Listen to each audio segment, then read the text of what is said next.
The Lord of the Rings. There was of old a boundless love of ornament, a ludicrous, immeasurable luxury existed, rich displaying to rich their titanic, massive, worldly glory.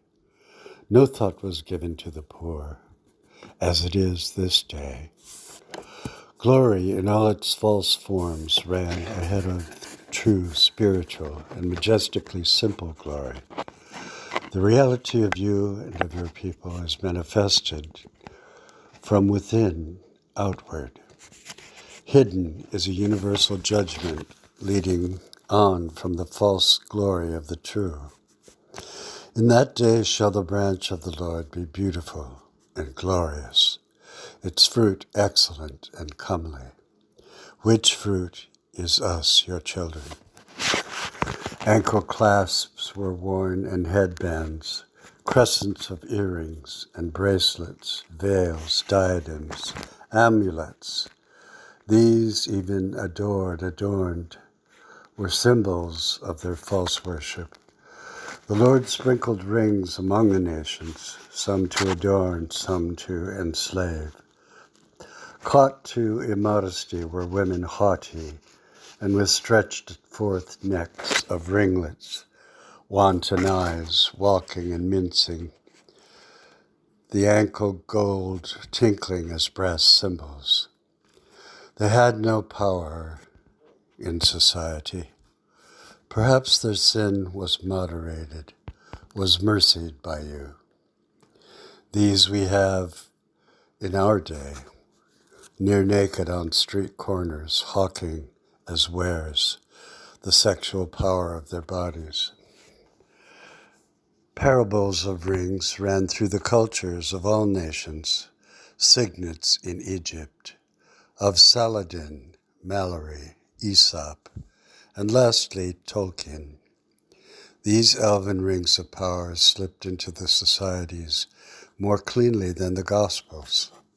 The Gospels are forensic of sin, thus found accusatory. They are not fairy tales. How ends the Lord of the Rings, and how ends your story of us? The characters of both strove to escape death, a desire for deathlessness. Only one can offer this.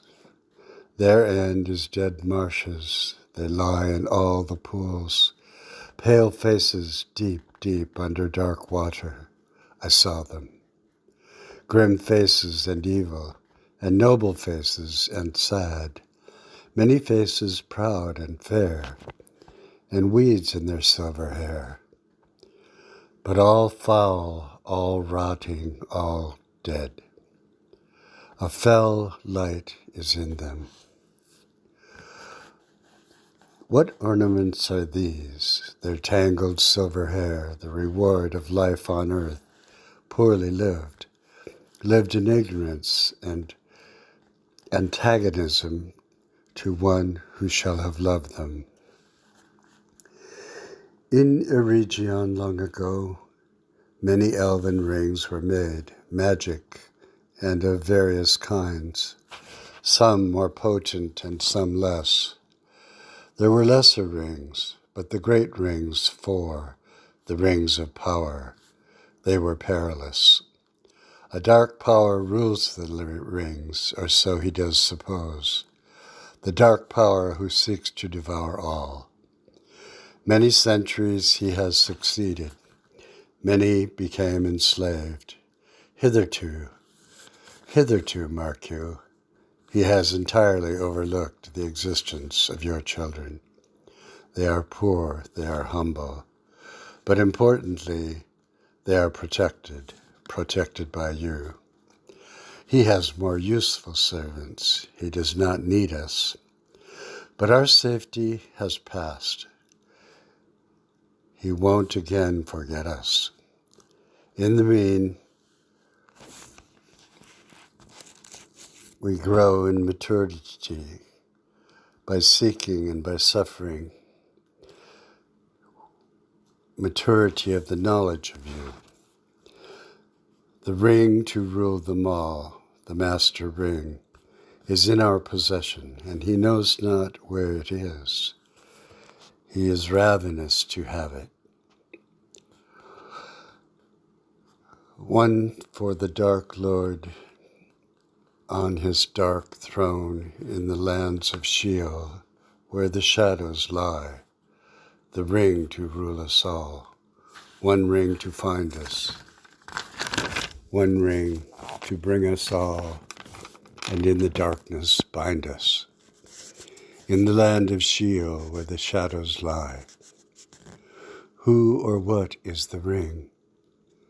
Thou art the ring. You, a trinity of persons and of a spirit language, spirit mind, spirit sight, and of all unsupposed dimensions, all power of the universe is yours. Yet you acted humbly, binding and bringing home a humble people, your people whom you have known and loved in your eternity. Amen.